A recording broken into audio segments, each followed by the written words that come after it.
போன தொழிலாளியுடைய அந்த முகத்தை, அந்த படத்தை பார்த்து அந்த குடும்பங்களைச் சேர்ந்த பெண்களும் பெற்றோர்களும் கண்ணீர் விடக்கூடிய ஒரு சோகமான நிகழ்வுதான் இன்றைக்கும் தொடர்கிறது. நாங்கள் வெடிவிபத்து நடந்த உடனேயே ஆலைகளுக்கும் விருதுநகர் சிவகாசி அரசு மருத்துவமனைக்கும் சென்ற போது எப்படிப்பட்ட சோகமான மனநிலையில் இறந்து போன தொழிலாளிகளுடைய குடும்பங்கள் இருந்ததோ அதே சோகத்தோடு இன்றைக்கும் அவர்களுடைய அந்த பேரிழப்பிலிருந்து மீளவில்லை என்பதை நாம் இங்கே பார்க்க முடிகிறது. அந்த அளவிற்கு ஒரு தாங்க முடியாத இழப்பை, இன்றைக்கும் ஏற்க முடியாத இழப்பை இந்த பட்டாசு தொழிலாளர்களுடைய குடும்பங்கள் சந்தித்துக் கொண்டு இருக்கிறது என்பதை நாம் இங்கே வேதனையோடு தெரிவிக்க வேண்டியிருக்கிறது. ஒரு பக்கம் தொழிலாளியுடைய வேதனை, தன்னுடைய மகன் இனிமேல் திரும்பி வரமாட்டானே, தன்னுடைய கணவர் இனிமேல் இந்த குடும்பத்தை பார்க்க வரமாட்டாரே, தன்னுடைய மனைவி குழந்தைகளை பார்க்க வரமாட்டாரே என்ற ஏக்கத்தோடும் கண்ணீரோடும் கம்பளையோடும் பட்டாசு தொழிலாளருடைய வாழ்க்கை தொடர்ச்சியாக இது போன்ற நிகழ்வுகளை தொடர்ந்து சந்தித்துக் கொண்டு இருக்கிறது. ஆனால் இந்த கொடூரமான தொழில் விபத்து இறந்து போகக்கூடிய தொழிலாளர்களுடைய குடும்பங்கள் நெருக்கடியாக நிற்கக்கூடிய இந்த நிலைமைகளுக்கு குறைந்தபட்ச ஆறுதல், குறைந்தபட்ச இந்த தொழிலாளிகளுக்கு ஒரு பாதுகாப்பு என்ற கேள்வி எழும்போது அதிகாரிகள் எவ்வளவு நயவஞ்சகத்தோடு, தோழர் அர்ஜுனன் சொன்னது போல எவ்வளவு கண்ணஞ்சத்தோடு இருக்கிறார்கள் என்பதுதான் எல்லோருக்குமான வேதனை. காவல்துறை கண்காணிப்பாளர் எப்படி நடந்து கொண்டார், திருத்தாங்கல் ஆய்வாளர் எப்படி நடந்து கொண்டார், மாவட்ட ஆட்சியர், வருவாய்த்துறையினர், அதேபோல தொழிலக பாதுகாப்பு அதிகாரிகள், வெடிபொருள் கட்டுப்பாட்டுத்துறை உட்பட எவ்வளவு மோசமா நடந்துக்கிட்டாங்க. இவருடைய அலட்சியமும் அல்லது இவருடைய மோசமான இந்த நிலையின் தான் பட்டாசு ஆலை வெடி விபத்தை தடுக்க முடியவில்லை. தொடர்ச்சியாக வெடி விபத்துகள் நடப்பதும், கொத்து கொத்தாக அந்த தொழிலாளிகள் கறிக்கட்டைகளோட மோசமாக சாவதும் தொடரக்கூடிய அவலமாய் இருக்கு. இங்கே இந்த படத்தில் இருக்கக்கூடிய பலரை எங்களால் அடையாளம் காட்ட முடியும். ஏனால் கடந்த காலத்தில் அவர்கள் உயிரோடு இருந்த போது எங்களோடு பல நிகழ்வுகளில் கலந்து கொண்டவர்கள். ஆனால் துரதிர்ஷ்டம், அந்த நபர்கள், அந்த தொழிலாளிகள் இறந்த போது அவருடைய உடலை, அவருடைய முகத்தை, இறந்து போன பையனுடைய முகத்தை, உடலை அம்மாவால் அடையாளம் காட்ட முடியவில்லை. அந்த தொழிலாளியுடைய முகத்தை அப்பாவால் அடையாளம் காட்ட முடியவில்லை. மனைவியினுடைய அடையாளத்தை கணவனால் காட்ட முடியவில்லை. கணவனுடைய அடையாளத்தை மனைவியால் காட்ட முடியவில்லை. எவ்வளவு கொடூரம்! எப்படி நடந்தது இந்த கொடூரம்? சகிக்க முடியாத அந்த விபத்து. ஆனால் அதிகாரிகள், நீங்க யார் செத்தா நமக்கு என்ன காசு கிடைக்கும் என்று ஒரு கேவலமான மனநிலையில் இருந்தாங்க. மாவட்ட காவல்துறை கண்காணிப்பாளர் அவர்தான் நடந்துகிட்டா. அவரை பற்றி சொன்னார்கள், ஒரு காவல்துறை கண்காணிப்பாளர் பெண் அதிகாரியை ஒரு டிஜிபி லெவலில் இருக்கக்கூடிய அதிகாரி பாலியல் சீண்டல் செய்த போது அந்த அம்மா புகார் கொடுக்க போது எங்கே சென்னையில் இருக்கக்கூடிய உள்துறை செயலாளரிடம் புகார் கொடுக்க போனால் பாலியல் சீண்டல் செய்த அதிகாரி சொல்கிறார், நீ அந்த பொம்பளையாளை, அந்த எஸ்பியை புகார் கொடுக்க வரவிடாது, டோல்கேட்ல மறிச்சிரு என்று. அந்த வேலையை செய்தவர் தான் நம்ம எஸ்பி கண்ணன். கண்ணே பேர் நல்லா தான் இருக்கு, வணக்கமாத்துக்கு பேர் பட்டு குஞ்சம் மாறி. கண்ணன் என்றால் எப்படி இருக்க வேண்டும்? இவ்வளவு கேவலமா நடந்துக்கிறியா? ஒரு சக தொழிலாளி, சக அதிகாரி, ஒரு மேலதிகாரியால் பாலியல் சீண்டல் செய்யப்படும் போது அவங்களுக்கு நீ ஆதரவா கூட இருக்க வேண்டாயா? ஏன் எதிரா இருக்கிற? இதுதான் காவல்துறையில் நீ உனக்கு கொடுத்த பயிற்சியா? நீங்க அந்த திமிரதான் அங்கே கறிக்கட்டையாக வெந்து கிடக்கக்கூடிய தொழிலாளியை பார்ப்பதற்கு நெஞ்சம் பதறி வரக்கூடிய நிலையில் பெற்றோர்கள் அழும்போது, குடும்பங்கள் அழுது கதறும் போது நீ மிரட்ட, நீ இனிமேல் கோஷம் போட்டால் நடக்கிறது வேற என்று. அதே அந்த ஆஸ்பத்திரிக்குள்ள வச்சு ஒரு ஆய்வாளர் சொன்னார், இவங்க எல்லாம் திருந்த மாட்டாங்க. யார? எஸ்பி மாதிரி ஆள சொல்றாங்க. ஏன்னு சொன்னா, கடந்த ஒரு வாரத்துக்கு முன்னாடிதான் நீங்க வந்து சிவகங்கையில அங்கே இருக்கக்கூடிய ஒரு கோயில் காவலாளி ஒரு 6 பேர் சேர்ந்து அடிச்சு போலீஸ் ஸ்டேஷனுக்குள்ளே கொலை பண்ணா. இப்ப என்ன ஆச்சு நிலைமை? அடிச்ச 6 பேரும் ஜெயிலுக்குள்ள இருக்கான். அடிச்சவன் யாரு? ரவுடிகள் அல்ல, காவல்துறையினர். காவல் நிலையத்துக்குள் இருக்கக்கூடிய கொலைகாரர்கள் அடிச்சு கொண்டுட்டான், இப்ப ஜெயிலுக்குள்ள இருக்கான். அந்த அதிகாரி சொல்றான், நீ என் குடும்பத்தை யாரு காப்பாத்துவா? காவல்துறை திருந்த வேண்டாம். அவர் சொல்றாரு, நானே சொல்லல.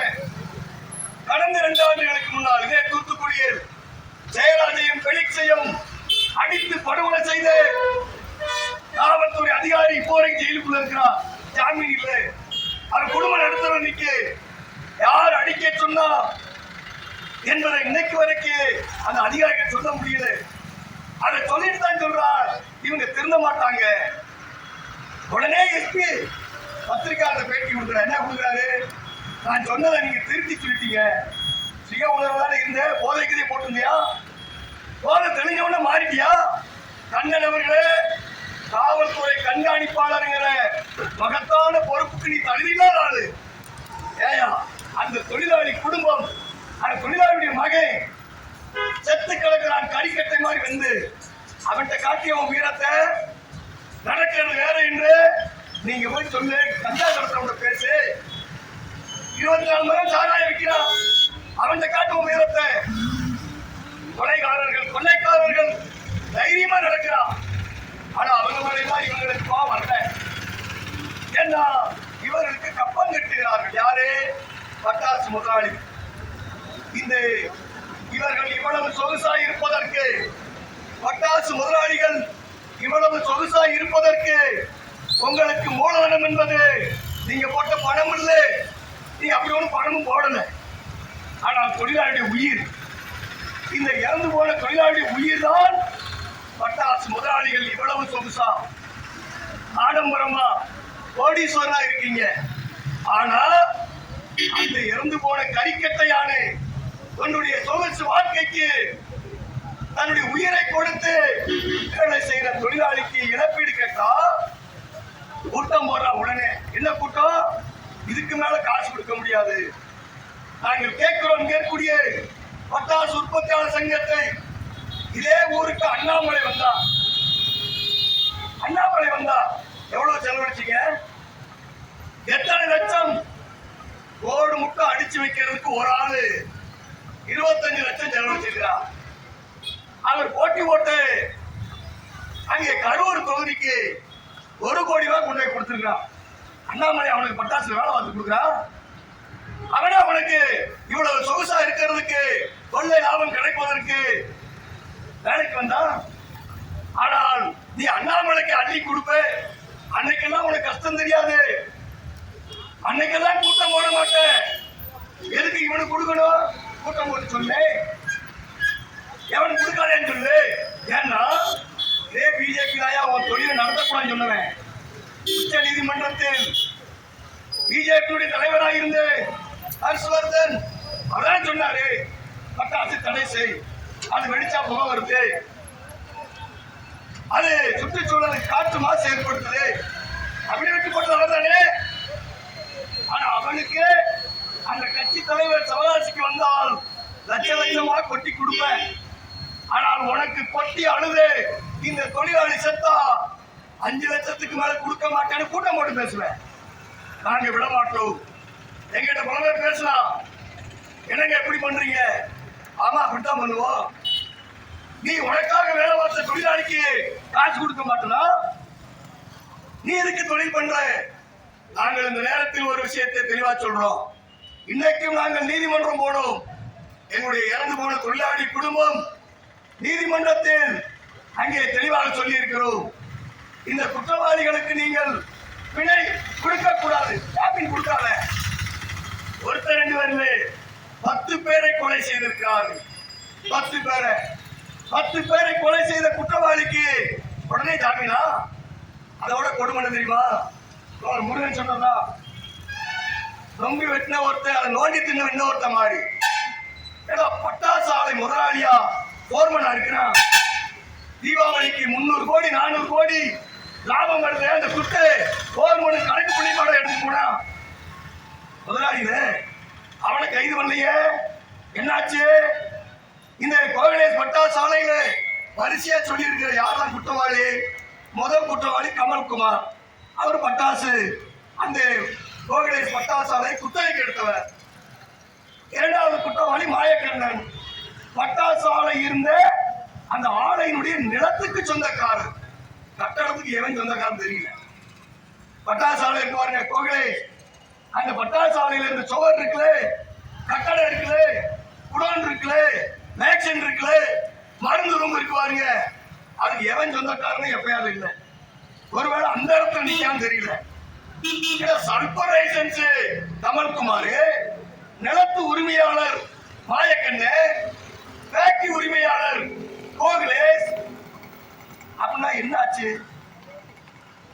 கமல்குமார் கைது பண்ணியா? மாயக்கண்ண கைது பண்ணியா?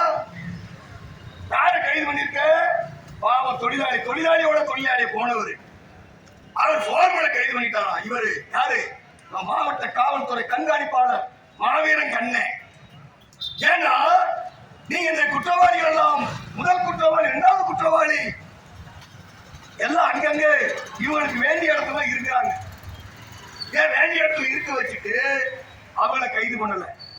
நாங்கள் இன்னைக்கு சொல்லி இருக்கிறோம் நீதிமன்றத்தில், குற்றவாளிகள் உண்மை குற்றவாளியை கைது செய்யவில்லை. ஆகவே இழப்பீடை பத்தி பேச மாட்டேங்கிறான். நீதிமன்றத்தில் சொல்லி இருக்கிறோம், உயர் நீதிமன்றத்துக்கும் போவோம்.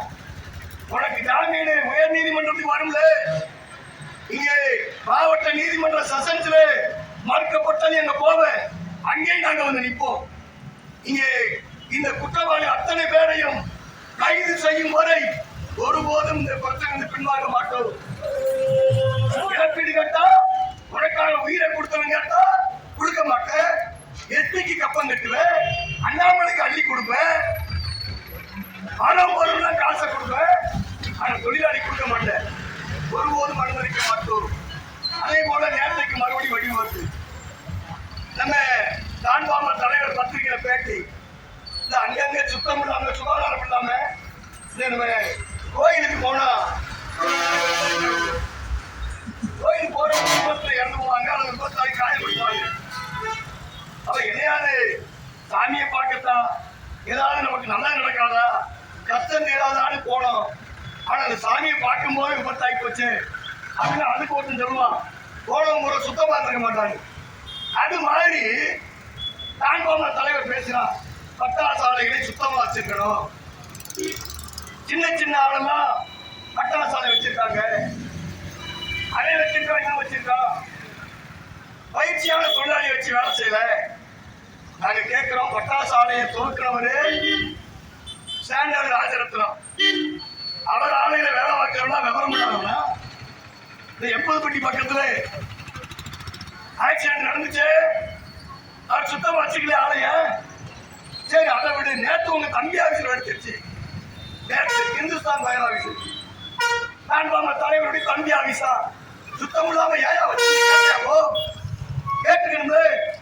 நேத்தான் சொல்லியிருக்கேன் ஆபீஸ்ல சுத்தமா வச்சிருக்கணும்னு, உன் ஆபீஸ்ல வெடிச்சிடக்கூடாது சுத்தமா வச்சிரு சொன்னியா? நீங்க சொல்ல மாட்டா. நான் தொழிலாளி, இறந்த தொழிலாளிக்கு இழப்பீடு கேட்கும் போது 1008 இலவச ஆலோசனை அள்ளி வீசுவாங்க. ஏன்னா இதே கான்பாமாதான் நம்ம போனஸ் உயர்வு கேட்டு போராட்டம் நடத்துறோம், அதிகாரிகிட்ட மனு கொடுத்தோம். இந்த கணேசன் என்ன செஞ்சார் தெரியுமா? நம்ம பேசுற ஏற்ற வீட்டுல அவர் குடியிருக்காரு, இங்க யாரும் பேச விட கேட்கும். அவர் ஒரு பதில் எழுதி கொடுத்தார். யாருக்கு? தொழிலாளர் நலத்துறை அதிகாரிக்கு ஐயனுக்கு. என்ன எழுதி கொடுத்தாரு? நாங்க எங்கிட்ட வேலை செய்யற தொழிலாளிக்கு அவங்க விரும்புறதையும் தாண்டி அள்ளி கொடுக்குறோம். எவ்வளவு போனஸ்? 20% கொடுக்குறோம், 27% கொடுக்குறோம், அள்ளி அள்ளி கொடுக்குறாரா? ஆகவே சிஐடி சொல்லக்கூடிய இந்த 50% போனஸ் என்பது தொழிலாளி கேட்கல, ஆகவே கொடுக்க வேண்டியதில்லை பதில் சொன்னார். அப்படிப்பட்ட கல் லஞ்சக்காரர்கள் எப்படி தொழிலாளிக்கு இழப்பீடு கொடுப்பாங்க?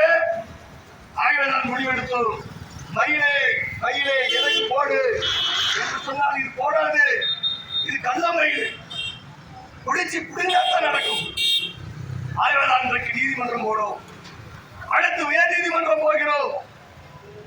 இந்த பட்டாசு ஆலைகள் வெடி விபத்தை எப்படி தடுக்கிறது? இன்னைக்கு கூட ஒருத்தர் கேட்டார், ஒரு பத்திரிகையாளர் கேட்டார், எப்படி தடுக்க முடியும்? இவங்க பயிற்சி சொல்றதற்கு அதெல்லாம் ஒரு இடமும் இல்லை, சும்மா சொல்றான். பயிற்சி என்பது பெயர் அளவுக்கு அங்க ஒரு ஆபீஸ் இருக்கு, எங்க மத்திய வெடிபொருள் கட்டுப்பாட்டுத்துறை ஆபீஸ் கிட்ட. மொத்தம் 65 பேர் தான் உட்கார முடியும். ஏன் இத்தனை வருஷமா சொல்லி கொடுத்து 25,000 பேருக்கு சொல்லி கொடுத்துருக்கான். வேலை பார்க்கிற தொழிலாளி 8 லட்சம் பேரு, இன்னும் 5 தலைமுறை ஆகும். என்னது பட்டாசு வெடிவத்திலாம சொல்லி கொடுக்கிறது, அதுக்குள்ள எத்தனை வெடிவத்து நடக்கும்? ஆலைகளின் முறையா சட்டப்படி நடத்துறியா? நிர்ணயிக்கப்பட்ட கூலி கொடுக்கப்படுதா? பெரிய டான்பாமா பட்டாசு உற்பத்தியாளர் சங்கம் அவன் ஆபீஸ்ல தாங்க சம்பளம் அடிதண்டம் 250, 200, 300 இவ்வளவுதான், ரொம்ப கம்மி, 200க்கு கீழே. ஆனா சட்டம் என்ன சொல்லுது? இவங்க ஆபீஸ போற ஆய்வு போனோம், குறைந்தபட்ச கூலியை தீர்மானிக்கக்கூடிய குழு போச்சு, ஆய்வு செய்தோம். ஆய்வு முடிவில் 600 ரூபாய் குறையா எந்த ஆபீஸும் சம்பளம் கொடுக்க கூடாது என்று சட்டத்தில் அரசு ஆணையில் அரசு இதழில் வெளியிடப்பட்டது. யாரும் அமல்படுத்தது. ஆகவேதான் இந்த சட்ட விரோத நடவடிக்கைகள், நிர்ணயிக்கப்பட்ட சம்பளம், கான்ட்ராக்ட் ஒப்பந்த முறை ஒழித்து கட்டுவது, பாதுகாப்பான பட்டாசு உற்பத்தி உள்ளிட்ட இந்த கோரிக்கைகளை அரசு நிறைவேற்ற வேண்டும்.